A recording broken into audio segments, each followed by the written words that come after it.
chakra.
तू है सच्चा जिंदा खुदा, तुझ पर ही भरोसा मेरा।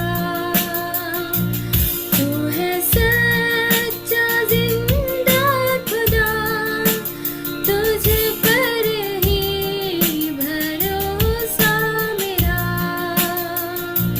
सेवा पूरी करके पाऊं इनाम, प्रभु ऐसा दो वरदान।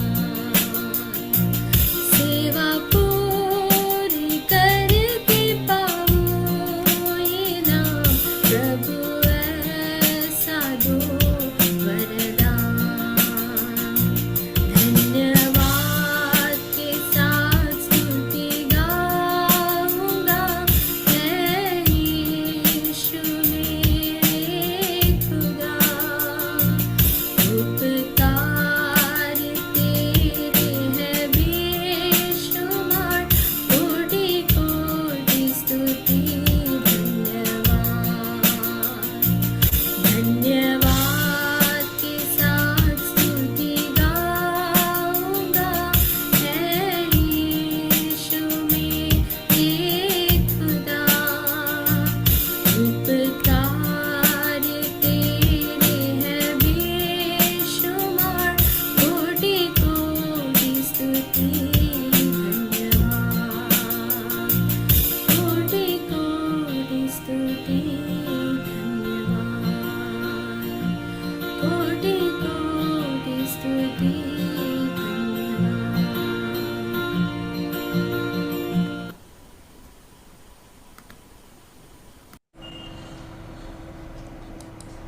अनमोल से हृदय मेरा धन्यवाद करता है सुंदर गीतों के लिए।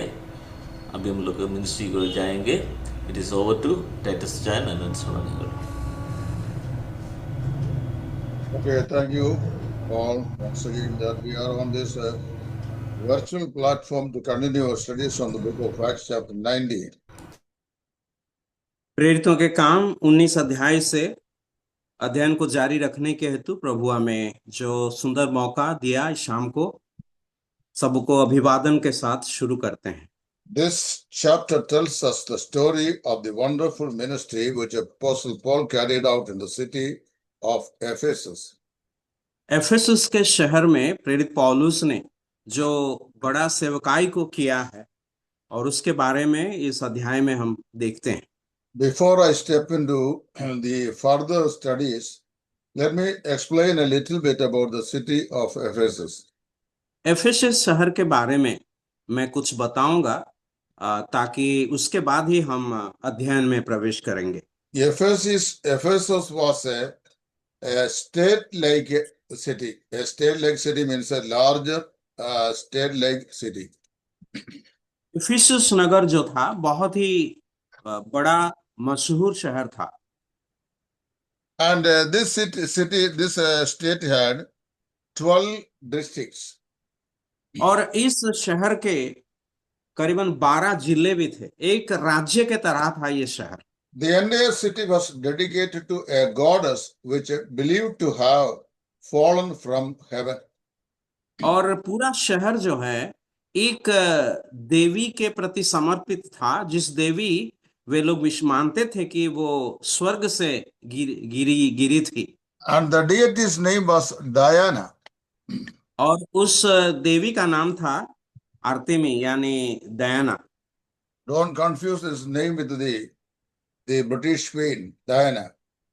हाँ इसका जब डायना शब्द सुनते हैं आप, इसके साथ जो ब्रिटिश रानी थी डायना, उसके साथ उसे मत मिलाइए। And this is a superstitious hypothetical goddess और ऐसी believed to have fallen from heaven, which is in the form of a female.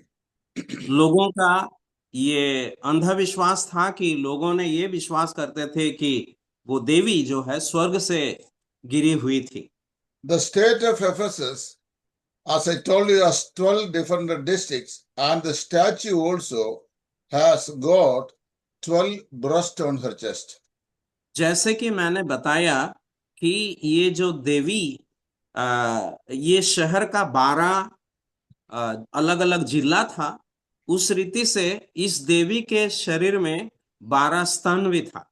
The goddess is believed to be a feeding goddess. और ये देवी को लोग मानते थे जो कि खिलाने वाली देवी है।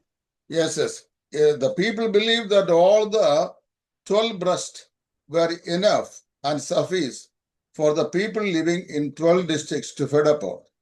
और एफिसस शहर के 12 जिला में जितने भी लोग रखते थे, सबको खिलाने के लिए, पालन पोषण के लिए इस देवी का 12 स्तन काफी था करके लोग मानते थे। As that she has taken up the position of a mother god, that she was believed to be feeding all the citizens in the state.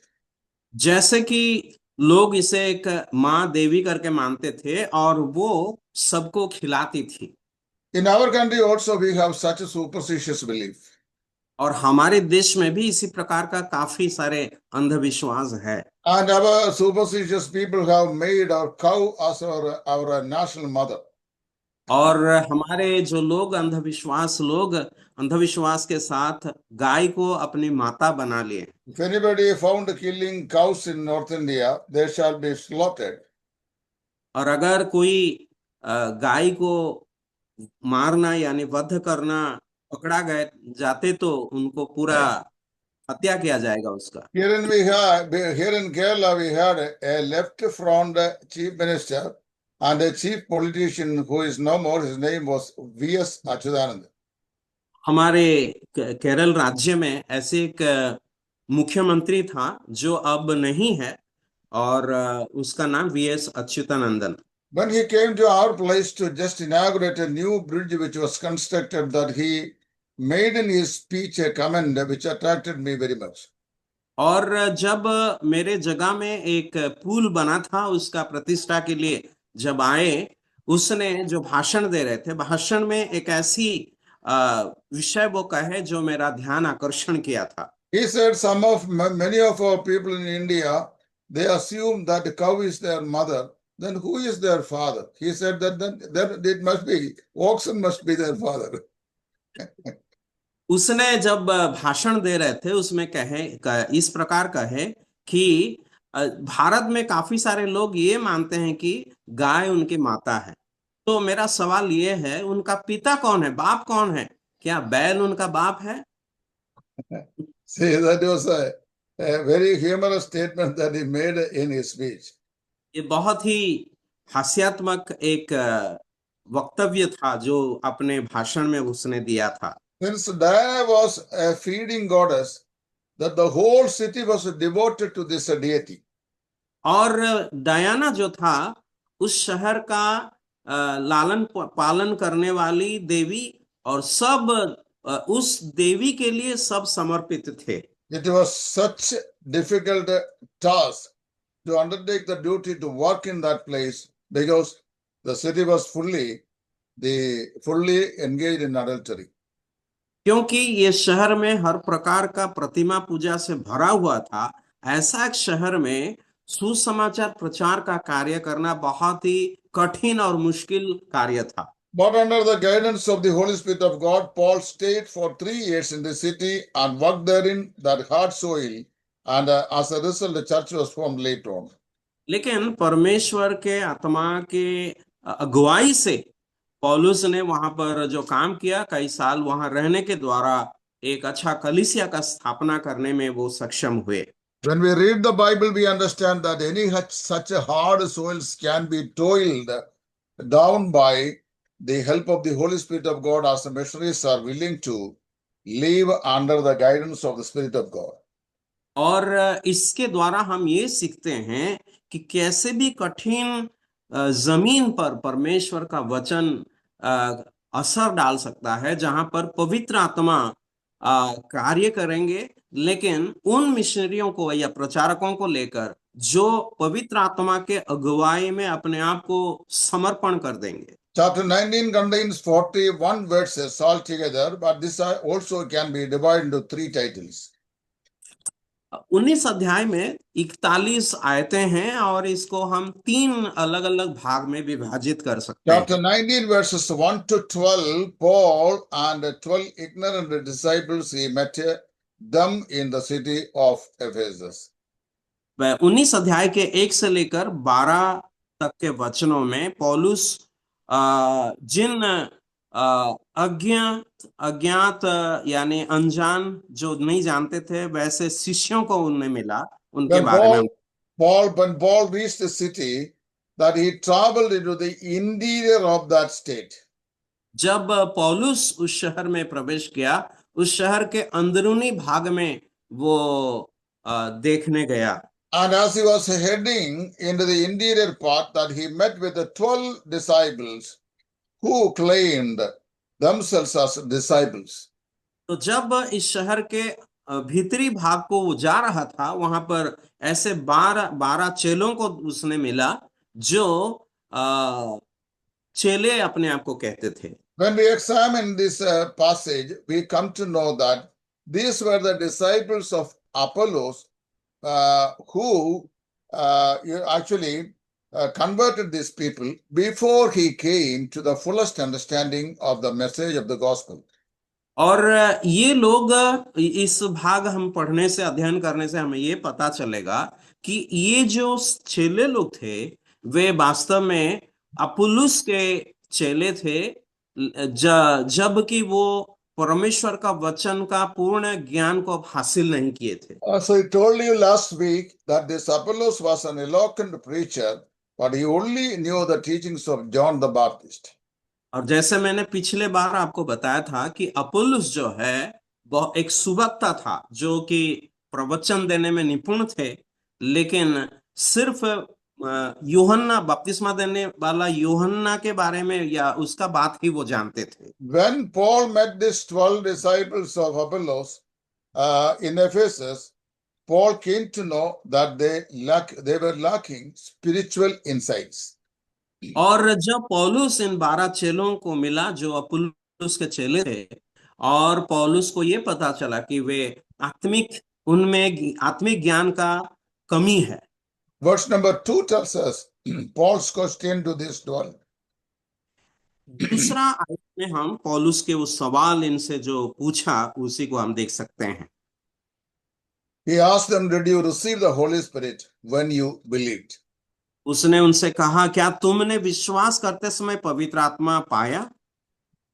Some people have made this verse as a second experience blessings from the Holy Spirit of God. कुछ लोगों ने ये वचन पढ़ करके पवित्र आत्मा का जो दूसरा अनुभव के रूप में इसे ग्रहण किए हैं या सिखाते हैं। Such interpretation is absolutely wrong. और इस प्रकार का जो व्याख्यान पूर्ण रीति से गलत है। The Spirit comes to our lives the moment that we believe in the Lord Jesus Christ. जिस क्षण हम प्रभु यीशु मसीह पर विश्वास करते हैं उस समय पवित्र आत्मा हमें में वास करने के लिए आते हैं। It is not after one believed, but the very moment that one believes in the Lord Jesus Christ, the Spirit comes.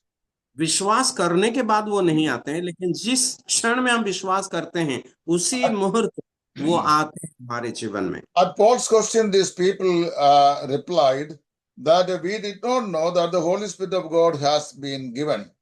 और जब पौलुस ने उनको ये सवाल पूछा, उन्होंने ये उत्तर दिया, हमने तो पवित्र आत्मा की चर्चा भी नहीं सुनी। They knew that of course there was a Holy Spirit, but they never had heard that he had been given. और पवित्र आत्मा का नाम तो वे सुने थे, लेकिन पवित्र आत्मा आए करके वे लोग नहीं जानते थे। In Matthew 3:11, John the Baptist had already proclaimed about the future aspects of the baptism of the Holy Spirit, whereas these people knew about that there is a Spirit. और मत्ती रचित सुसमाचार 3 अध्याय के 11 आयत में यूहन्ना बपतिस्मा देने वाला वो पवित्र आत्मा के भविष्य के काम के बारे में बताया था कि पवित्र आत्मा उन्हें बपतिस्मा देगा। They didn't know the baptism of the Holy Spirit of God already had taken place on the day of Pentecost as well as in the house of Cornelius. लेकिन इन लोगों को ये पता नहीं था कि पेंतिकुस्त के दिन में और दूसरा बार कोर्नेलियुस के घर में पवित्र आत्मा का बपतिस्मा हो चुका है करके इनको पता नहीं था। When they stated that they hadn't even heard that the Holy Spirit of God had been given, then Paul asked them the second question, which was their baptism. जब उन्होंने उत्तर दिया कि हमने तो पवित्र आत्मा की चर्चा भी नहीं सुनी, तब पौलुस उनसे तीसरा या दूसरा प्रश्न पूछते हैं, तो फिर तुमने किसका बपतिस्मा लिया? See, why did Paul ask them this question about the baptism, while in fact the need of the hour was that they did not receive the Spirit when they had believed.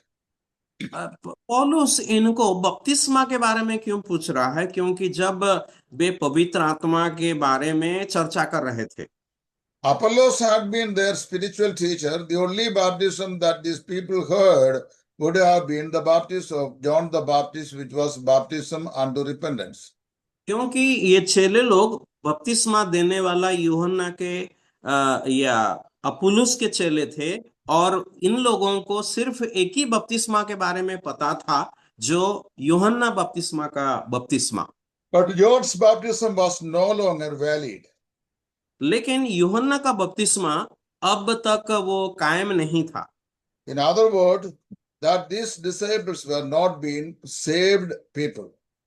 अन्य शब्दों में कहा जाए तो ये जो चेले लोग थे वे उद्धार नहीं पाए हुए थे। And they have heard an outward message and had believed in an outward baptism. और वे एक सुसमाचार जो बाहरी रूप का है उसे सुने थे, और एक बाहरी बपतिस्मा को भी ग्रहण किए थे।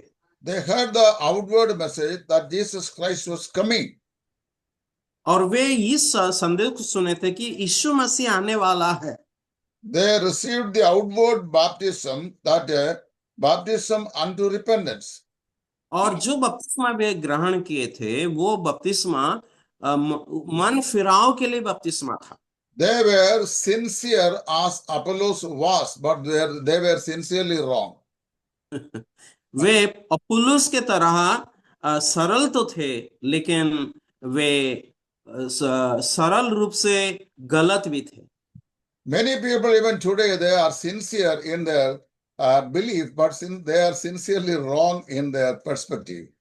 अनेक लोग आज जो है विश्वासी लोग कहते हैं कि वे अपने विश्वास में काफी लोग बहुत ही सरल है, लेकिन अपने विश्वास में वे सरल नहीं है। Suppose these people had answered Paul that they were baptized on the day of Pentecost, then surely they would have received the Holy Spirit of God, because the Holy Spirit of God came upon everyone who believed in the day of Pentecost. अगर ये लोग कहते कि हम पेंतिकुस्त के दिन में बपतिस्मा लिए, तब ये लोग पवित्र आत्मा के बारे में जानते और उद्धार पाए हुए होंगे, क्योंकि उसी दिन पवित्र आत्मा अवतरण किया था। Because the Spirit of God was promised to everyone who believed and repented. और जो प्रचार किया गया है हर एक व्यक्ति को मन फिराने के बारे में प्रचार किया गया। If they had not received the Holy Spirit of God, that is it is evident that they had not truly been born again. और अगर वे मन फिराया नहीं तो इसका मतलब ये है कि वे सचमुच उद्धार नहीं पाए। And secondly, supposing that they say that we were baptized in Samaria in Acts chapter 8, then they would have received the Spirit by the laying on of the hand of the apostles. अगर 8 अध्याय में जो लिखा गया है उसी तरह वे कहते कि हम 8 अध्याय के तरह हम बपतिस्मा लिए, तब वे लोग पवित्र आत्मा को ग्रहण करते, क्योंकि हस्तार्पण किया गया, उनके ऊपर हाथ आ गया था। Or as a third chance, they should say that we were baptized at the Cornelius house, then still they should have received the Holy Spirit of God the moment they believed in the message. अगर तीसरा मौके पर वे कह सकते थे कि हम कोर्नेलियुस के घर में बपतिस्मा लिए, क्योंकि उस दिन भी सभी लोगों के ऊपर पवित्र आत्मा आए। But when they said that they had been baptized in John's baptism, that he knew they were unsaved people. लेकिन जब इन लोगों ने कहा कि हम लोग बपतिस्मा देने वाला यूहन्ना का बपतिस्मा लिया है, तब इसका मतलब है वो उद्धार नहीं पाए हुए थे। They were believing in a message no longer valid since Jesus Christ had come, died, and rose again and went back to heaven.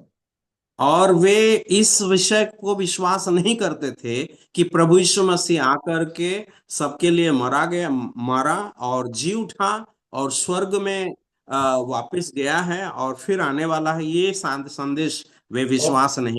of course, Luke does not record all those things that Paul had conveyed to these disciples.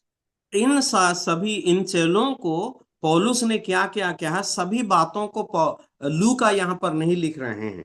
But when Paul shared to them the gospel of Jesus Christ, they personally believed in the Lord Jesus Christ, and eventually they baptized with the Christian baptism.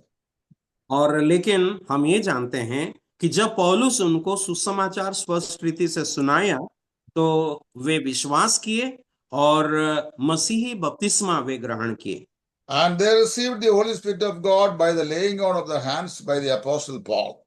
और प्रेरित पौलुस के हाथ रखने के द्वारा वे पवित्र आत्मा को भी ग्रहण किए। When Paul laid his hands upon these people as a sign to the coming of the Holy Spirit for these people, that they also spoke in tongues.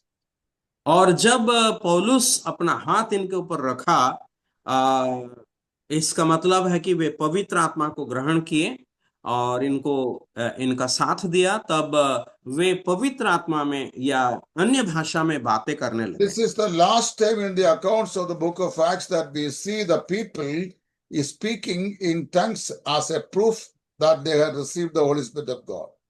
प्रेरितों के काम में आखिरी बार ये लिखा गया है कि पवित्र आत्मा आने के द्वारा कोई अन्य भाषा में बातें कर रहा है। I understand these 12 men become the nucleus of the church at Ephesus. और मैं समझ रहा हूं कि ये 12 लोग जो है, 12 चेले हैं, वे एफिसस के कलीसिया के बहुत ही महत्वपूर्ण व्यक्ति बन गए।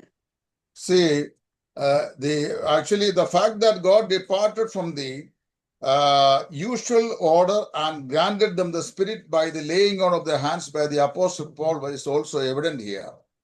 और पवित्र आत्मा जिस रीति से पहले दिया गया है उसी क्रम के अनुसार नहीं, लेकिन पौलुस के हाथ उनके पर रखने के द्वारा पवित्र आत्मा दिया गया है। By this recognition that they should know that Apostle Paul had equal authority with the other apostles in laying on of the hands and also to preaching the message of the gospel of Jesus Christ. और पौलुस इनके ऊपर हाथ रखने के द्वारा पवित्र आत्मा या इसका ये दर्शाता है कि अन्य प्रेरितों के साथ पौलुस भी एक है और पौलुस उनमें से कोई कम व्यक्ति नहीं है, और ये दर्शाने के लिए भी पौलुस का हाथ रखना उनके ऊपर आवश्यक था। The entire events actually points to some spiritual truths.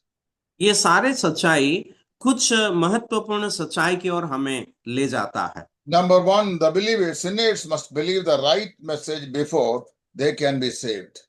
पहला विषय ये है कि पापी सही संदेश को सुनना है ताकि वे प्रभु यीशु मसीह पर विश्वास करके उद्धार प्राप्त कर सके। Secondly, baptism is important, but the kind of baptism that is referred in Acts chapter 2 verse 38 is no more valid in these days. और दूसरा, बपतिस्मा तो सही है, लेकिन प्रेरितों के काम 2:38 में जो बपतिस्मा के बारे में लिखा गया है आज वो कायम नहीं रहा है। And third point is that a Christian can lead others only where he has been himself. और एक मसीह व्यक्ति जहां है वहां तक ही एक व्यक्ति को वो अगुवाई कर सकता है। And finally, Paul was God's messenger and had equal standing with the other apostles. और आखिरी में पौलुस दूसरे सेवकों के तरह उनके साथ समान थे। However, these 12 people, they heard the message from Apostle Paul and then they were converted to Christianity by trusting the Lord Jesus Christ and also receiving the Holy Spirit of God to establish that they are the members of the church. अवश्य इन 12 लोगों को हम देखते हैं जो सुसमाचार सुनकर पौलुस के हाथ रखने के द्वारा पवित्र आत्मा पाए और एफिसस कलीसिया के आरंभ विश्वासियों में से बन गए। The first 12 verses describes this historical event of Paul meeting the 12 in the interior at Ephesus. और एफिसस के शहर के भीतरी भाग में ये 12 चेलों को पौलुस मिलना 1 से लेकर 12 तक के आयतों में हम देखते हैं। Now let us turn to verse number 8 to 20, the second portion, that Paul and 7 Jewish pretenders. 8 से लेकर 20 तक के वचन को हम देखेंगे। वहां पर हम कुछ ऐसे कपटी लोगों को देखेंगे। The people with the pretensions are always prevalent in Christian community. और आज भी मसीही दुनिया में छल बहुत ही मिलेगा आपको। Many of them looks like Christians, but they are not real Christians. काफी लोग मसीही लोगों के तरह दिखते हैं, लेकिन वे मसीही लोग नहीं हैं। See, yesterday there is a gate church which is functioning at Vadavadu near Kottayam in Kerala. Kerala के कोट्टयम के पास वड़वादुर नामक एक जगह में गेट चर्च करके कुछ कार्यरत है। I have refuted some of their teachings which are unbiblical. और उनके जो उपदेश है उनमें से कुछ उपदेश को मैंने खंडन किया था। The founder and the missionary of this fancy church is teaching so many drifted teachings of the doctrine. और इस चर्च का जो प्रतिष्ठाता बहुत सारे गलत उपदेश को देते हैं। Last week in one of his videos, I noticed that he said in Acts chapter 16, Lydia's baptism cannot be construed as Christian baptism. It was only a menstrual cleaning that Paul suggested. और मैं पिछले बार उनका एक video देख रहा था। Video में वो कहता है कि प्रेरित 16 अध्याय में जो लुदिया का बपतिस्मा दिया गया है वो मसीही बपतिस्मा नहीं है।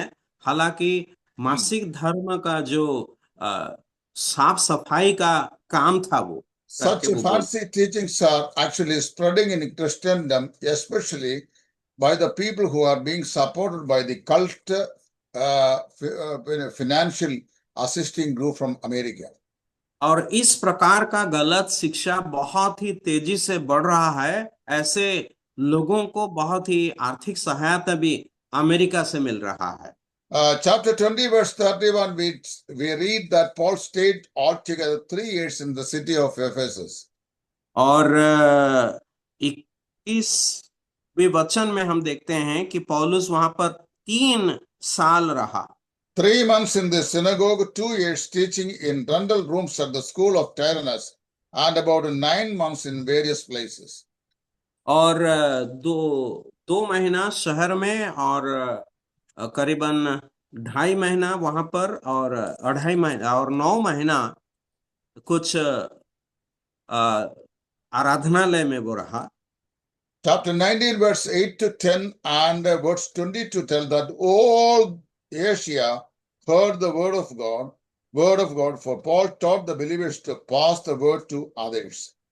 9वें वचन में हम देखते हैं कि पौलुस वहां पर प्रतिदिन तुरन्ह की पाठशाला में वाद विवाद करके वो सिखाते रहे।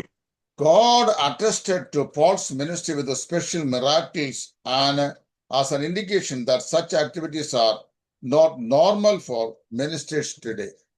और पौलुस जब सेवा करते थे, परमेश्वर अपने आश्चर्य कर्म और चिन्हों के द्वारा पौलुस के प्रचार को वो और भी उसको दृढ़ करते थे, जैसा कि उस दिन वो किया। आज हमारे लिए वो साधारण विषय नहीं है। Many sick people were brought to him in Ephesus and he waved his handkerchief as well as cloths upon the sick ones and they were miraculously healed. और बहुत सारे बीमारियों को भी उनके सामने लाया गया और वो लोगों के ऊपर उस रुमाल को रखते थे और अंगोछे भी उनके देह में स्पर्श कराते थे और वे चंगाई हो जाते थे। Prayer cloths and handkerchiefs waving all are unscriptural today. और आज जो रुमाल या किसी प्रकार का अंगोछे इत्यादि हिला जा रहा है, वो When, सब पवित्र शास्त्र के खिलाफ है। when Apostle Paul performed such kinds of miracles by waving the cloths and handkerchief, that many people were healed, and 7 Jewish men tried to imitate Paul's power. जब पौलुस रुमाल और अंगोछे को रोगियों को स्पर्श कराए, उसके द्वारा काफी लोग चंगाई को पाए, तो कुछ और 7 लोग इस प्रकार झाड़ाफूकी करने के लिए वो कोशिश किए। But pure sarcasm, what we read here, that when these Jewish people or Jewish men tried to imitate the power of the Apostle Paul, their plan backfired and the demons left them naked.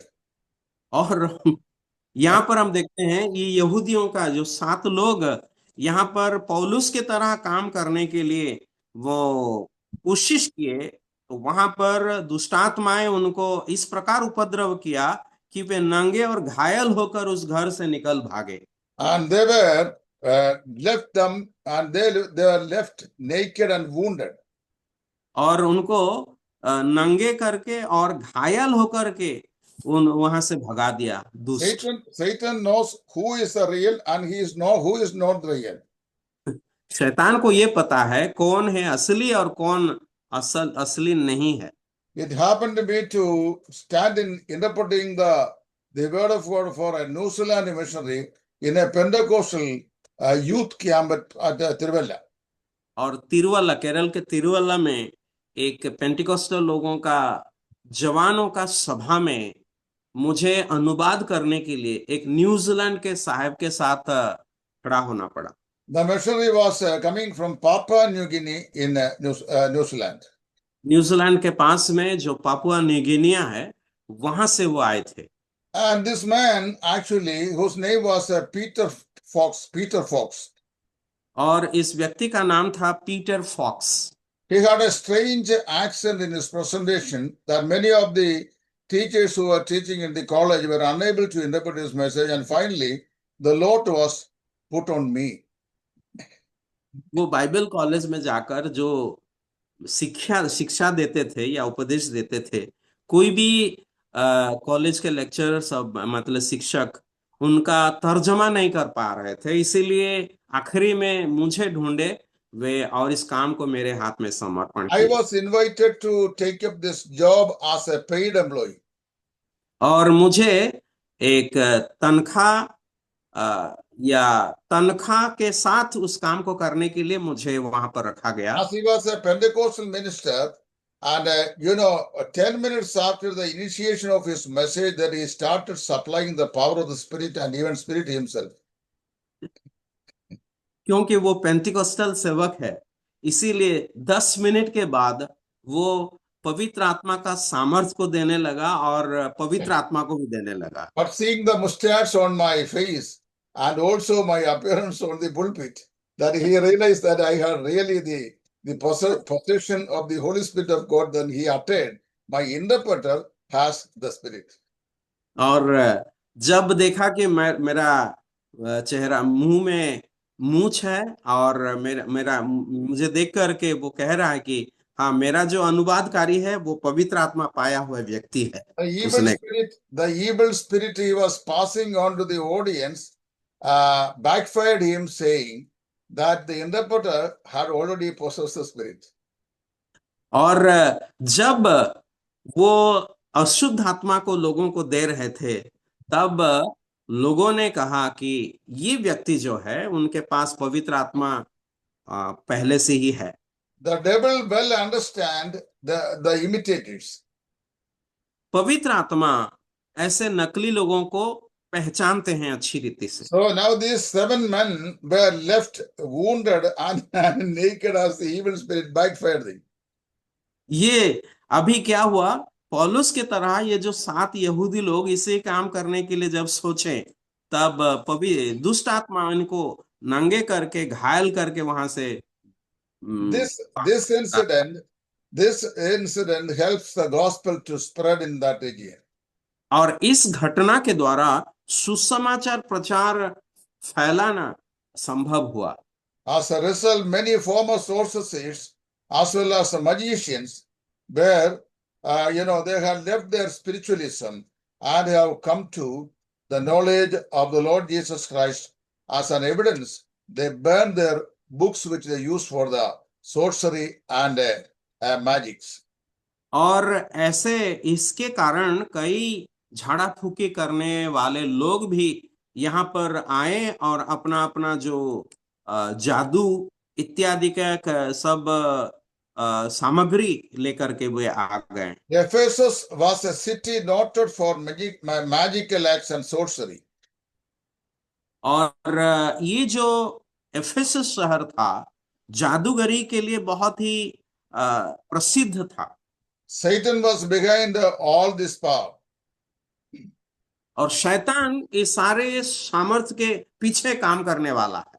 And it is wonderful to see that the gospel can even penetrate to the strongholds of Satan.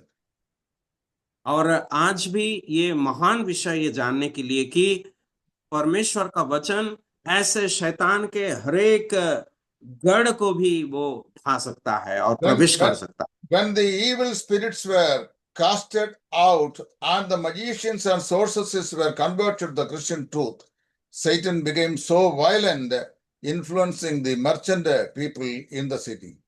और जब इस प्रकार के झाड़ फूका करने वाले लोग भी विश्वास में आने लगे तो शैतान वहां पर बहुत ही गरमा गया और वहां पर बहुत सारे उपद्रव करने के लिए वो सोचा। Today's daily news of Malayalam Manorama has flashed the news that the UP government UP police had charged a crime against some of the missionaries that they were holding Bible in their hand, and the case was brought to the Allahabad High Court. और इन दिनों में केरल के जो मुख्य पत्र है और इसको मलयालम मनोरमा कहते हैं और उसमें एक संदेश या वार्ता प्रकाशित हुआ है। वो है कि उत्तर प्रदेश में कुछ मिशनरी लोग बाइबल ले जा रहे थे और उनके खिलाफ पुलिस ने केस दर्ज किया है और ये जो केस अलाहाबाद हाई कोर्ट में पहुंचा है। And to the praise of God's glory, when the case was summoned before the court, the judge said that the UP government exceeds the constitutional boundary, that the holding a Bible in hands or distributing the Bible is not unconstitutional. और तब ये court ने ये राय सुनाया कि कोई भी व्यक्ति अपना हाथ में बाइबल लेना या उसको कहीं लेकर जाना ये संविधान के खिलाफ नहीं है और यूपी का सरकार जो है संविधान के सीमा के ऊपर भी ऊपर उठ रहा है। This is almost similar that what had taken place in the city of Ephesus, as these magicians and sorcerers were converted to Christian conviction. और यहाँ पर हम देखते हैं एफिसस में भी उसी बात हुआ था कि जो लोग जादूगर थे और जो झाड़ू फूका करने वाले लोग थे वे प्रभु को ग्रहण किए। And this leads to the third section of this chapter, that is chapter 19 verse 21 to 41. और ये हमें इस अध्याय का तीसरा भाग की ओर ले जाता है जो 21 से लेकर 41 तक के वचनों में हम देखते हैं। See, where Satan could not succeed in hindering the gospel ministry through the ignorant disciples or the Jews, then the Jewish pretenders, he almost succeeded with the businessmen of the city. और जब शैतान देखा कि ये जो 12 चेलों के द्वारा किया या जो निकम्मे यहूदी लोग थे उन लोगों के द्वारा सुसमाचार का प्रसार को रोकना संभव नहीं हुआ, अब वो शहर के व्यापारियों के पास वो गया।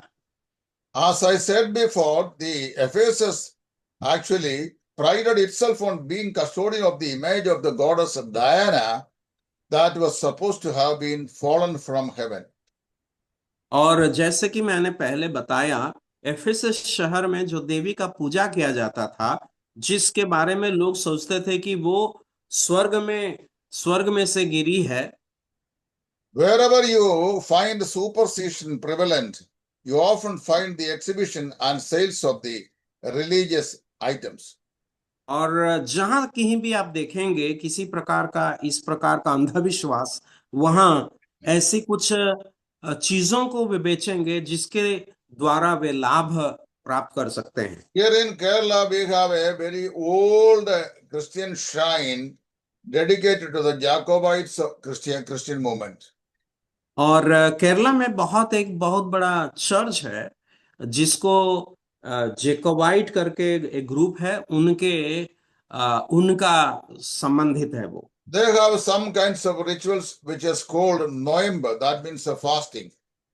और उनका इस प्रकार का एक रिवाज है जिसको कहते हैं नोएम्बर, मतलब उपवास। During those days, I used to go distributing the gospel pamphlets as well as the New Testament copies to the devotees who are visiting the shrine. और उस मूर्ति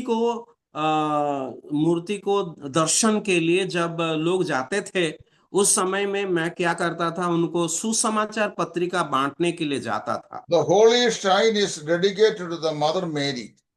ये पवित्र मूर्ति जो है माता मरियम के लिए समर्पित था। As all the devotees are coming in fasting on the final day of the festival, the shrine in which the Mother Mary statue is placed, a curtain shall be, removed, and Mary, who was made of plaster of Paris, will be projected into before the devotees in public. जब भक्त लोग उपवास के साथ इस मूर्ति का दर्शन करने के लिए आएंगे, एक दिन जो दिन निर्धारित किया गया है, उस दिन एक बहुत बड़ा पर्दा सबके सामने से उसको उठाया जाएगा, और जब कि सब लोग प्लास्टर ऑफ पेरिस में बना हुआ इस सुंदर मूर्ति को देखेंगे लोग। What made me wonder at my sight was that I was engaged in distributing the Holy Bible to the devotees. I noticed some merchants people who were sitting down on the floor with a certain images. मैं पवित्र Bible को लोगों को दे रहा था, Bible के फर्जियां भी लोगों को दे रहा था, तब मेरा ध्यान ऐसे कुछ लोगों के ऊपर पड़ा जो कुछ चीजों को बेच रहे थे, व्यापारी लोग। Each image was, costing for 5 rupee or 10 rupee like that. And these are made with a certain things. That means some people come and say, with two fever, the other one will say one influenza, like that. I don't know. I couldn't understand what was it. तो ये लोग जो व्यापारी लोग थे, वे छोटे छोटे मूर्ति को बना करके 5 रुपया में या ऐसे कुछ रुपए में बेच रहे थे। वे ऐसे कुछ बातें कर रहे थे, मुझे समझ में ही नहीं आया। See, another person was coming and asking for one headache. एक व्यक्ति आता है, वो पूछता है मुझे एक सिर दर्द दीजिए।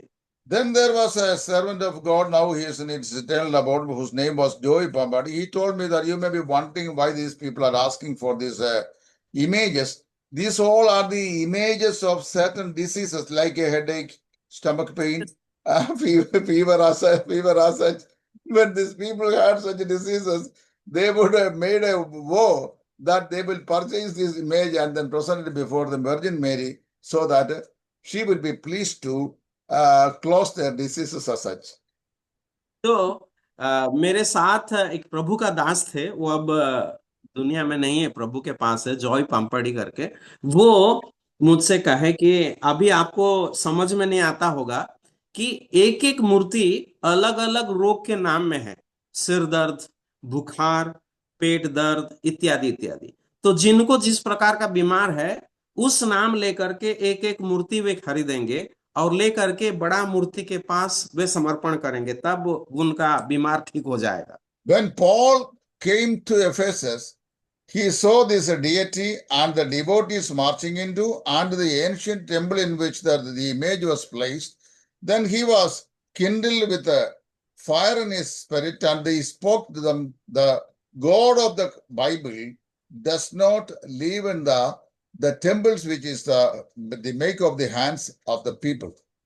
और जब पौलुस ने वहां पर गया कि बहुत सारे भक्त लोग इस मूर्ति की ओर जा करके दंडवत करने के लिए खड़े हो रहे हैं, पौलुस अपने मन में बहुत ही उत्तेजित हुआ और वो कहता है, इस प्रकार कहने लगा, हे मेरे भाइयों, परमेश्वर जो है, जो सब कुछ बनाया है, मनुष्य के बनाया हुआ मंदिरों में या कोई घर में वो नहीं रहता है। He also stated that those images which the merchants are selling now here are also not God. और वो इस बात भी कहा, यहाँ पर जो व्यापारी लोग उन मूर्तियों को बेच रहे हैं वो भी ईश्वर नहीं है। Then one silversmith whose name was Alexander, he assumed to be the head of the merchant association. He stirred up the people with the emotion and brought the mob against the apostle Paul. तो यहाँ पर सिकंदर नामक एक व्यक्ति था जो कि एक सोनार था, और वो माना जाता है कि वो उस व्यापारी संघ का वो मुखिया था। उसने लोगों को उस्काया, जिसके द्वारा वहां पर बहुत बड़ा झमेला उत्पन्न हो गया। And within the moment that the whole city was in great confusion as the mob was emotionally, generated. और कुछ ही समय में लोगों का जब भावनाओं को उद्रेक किया गया, सब लोग झगड़ा करने के लिए, विवाद करने के लिए एकत्रित हो गए। The confusion resulted and aroused in the city is a proof that this was aroused by devil, because God is not the God of confusion. और वहां पर जो विवाद, जो सारे हंगामा वहां पर हुआ, ये सचमुच शैतान की ओर से, क्योंकि परमेश्वर शांति का परमेश्वर, विवाद का परमेश्वर नहीं है।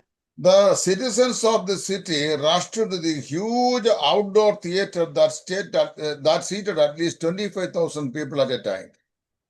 और इस शहर में बहुत बड़ा एक थिएटर था जहां पर करीबन 25,000 लोग एक साथ बैठ सकते थे। But Paul's friends very wisely protected him from the hands of this great mob.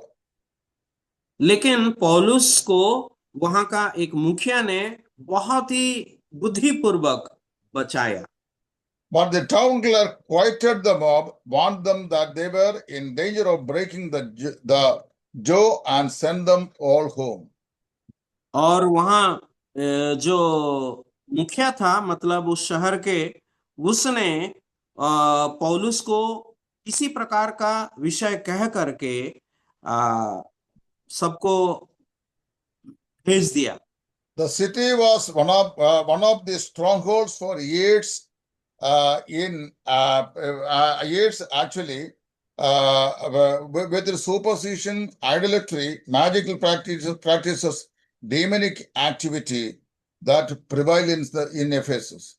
और एफेसस ऐसा एक शहर था जहां पर बहुत सारे अंधविश्वास और मूर्ति का पूजा और इत्यादि बहुत सालों से चलता आया था। But the Spirit of God was on his work in the city, and several people, they believed the Lord Jesus Christ, including magicians. लेकिन परमेश्वर का पवित्र आत्मा वहां पर कार्यरत था, इसके कारण बहुत सारे लोग और जादूगर भी, झाड़ू फूका करने वाले लोग भी उद्धार पाए। Of all the assault that Paul had to confront in his missionary journeys, that this Ephesian riot was such a very serious and grave one, and later Peter mentions it about that he had confronted such a terrible situation in the city in Ephesus as he moved in his ministry. और पौलुस जब सेवकाई किया, उनके सेवकाई के दौरान जितने सारे उपद्रव का सामना किए हैं, एफेसस में जो उपद्रव का वो सामना किया सबसे बड़ा था, और जिसको यहाँ पर वो रेखांकित करते हैं। And later when Apostle Paul writes to Timothy and placing him as the minister at the church at Ephesus, he wants him to beware of Alexander, who did Paul much evil. और बाद में जब पौलुस पत्री लिखते हैं, उसमें ये सिकंदर के बारे में, जो सोनार था, उनके बारे में कहते हैं, ये जो सिकंदर मेरा बहुत ही हानि किया है।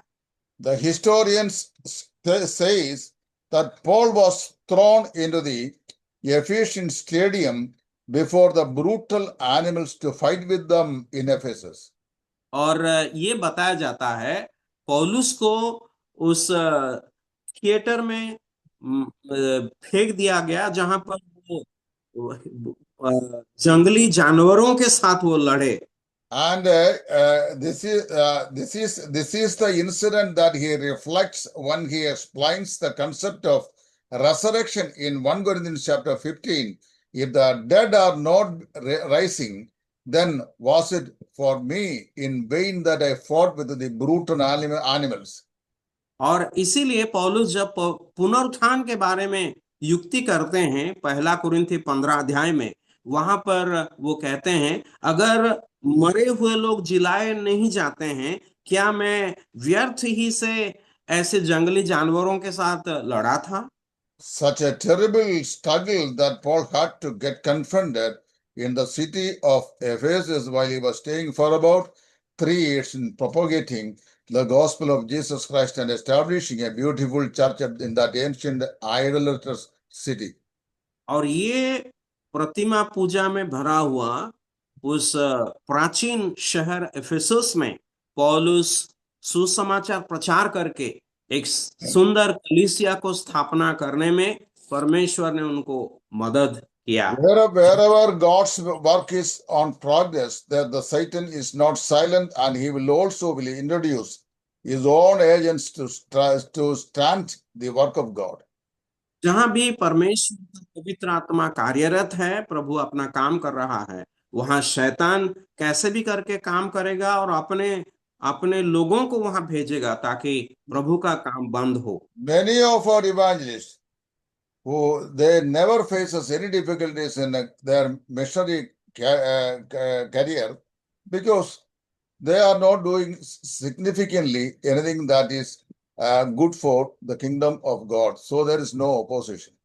हमारे सुसमाचार प्रचारक गणों में से काफी लोगों को इस प्रकार का उपद्रव का सामना इसीलिए नहीं करना पड़ रहा है क्योंकि वे उस प्रकार का सेवा नहीं कर रहे हैं।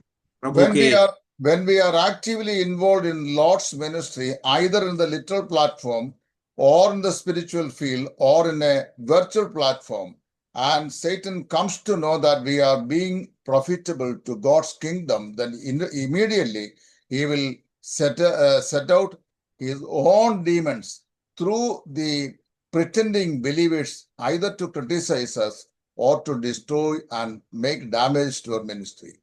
जब शैतान को पता चलता है कि हम प्रभु के सेवक लोग अगर प्रभु के द्वारा इस्तेमाल हो रहे हैं, तो शैतान कैसे भी करके हमारे सेवा में बाधा डालने के लिए कैसी भी रीति से वो कोशिश करेगा। Don't worry, the Spirit of God is with us, and the Satan shall not prevail the Church of Jesus Christ, even though that he would introduce all such difficult situations to stop and stand our ministry. लेकिन चिंतित होने के लिए कोई आवश्यक नहीं, क्योंकि प्रभु अपने पवित्र आत्मा के द्वारा हमारे साथ है।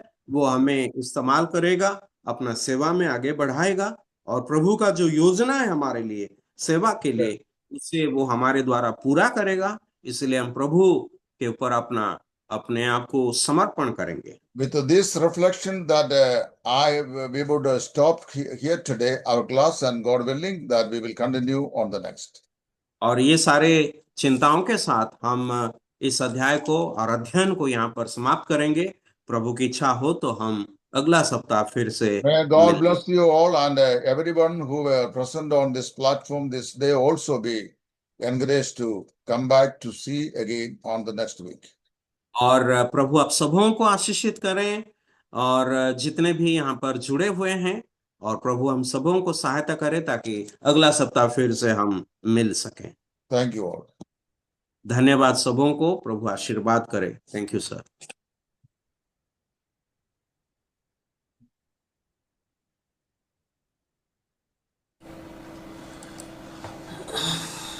Heartfelt thanks to Tedson and Sravan Engel. आए हुए सभी को हृदय भरा धन्यवाद करता है। आलिमों को सुंदर गीतों के लिए धन्यवाद। शिव भाई प्रार्थना में अगुवाई किया, उनको भी धन्यवाद देता है।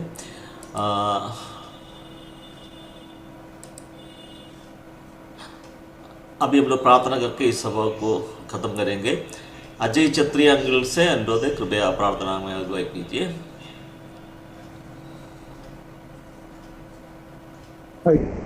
ये प्रार्थना करेंगे।